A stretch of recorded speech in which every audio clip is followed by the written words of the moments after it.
हमदर्द news ते ख़बरनि जो सिलसिलो जारी। ख़बर शामिल कंदासूं। सकरंड मां सकरंड लॻ मुसाफ़िर कोच में औरत फ़ौत।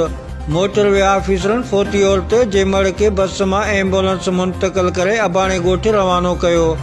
ख़बर मूजिब कराची मां बख्शापुर वेंदड़ गुलसदाम कोच नंबर BSD 640 जीअं ई मोटरवे बेट 31 जे हदनि में दाख़िल थी सकरंड वेझो पहुती त बस में हिकु औरत कोसर ज़ाल अली गौर खोसो वेठल बख्शापुर जे फ़ौत थियण जो इतला मिलियो, जंहिं खां पोइ ड्यूटीअ ते मौजूद ऑपरेशन ऑफिसर अरबाब अली ज़रदारी मज़कूरा फ़ौती औरत जेका बस में सफ़र दौरान फ़ौत थी वई उन जे लाश खे बस खां एम्बुलेंस में शिफ्ट करायो वियो ऐं मोटरवे पुलिस पारां कफ़न जी चादर मैयत खे ओढ़ाई। तमामु ज़रूरी कार्रवाई बाद एम्बुलेंस वसीले मैयत ऐं उन जे वारसनि खे बख्शापुर रवानो कयो वियो।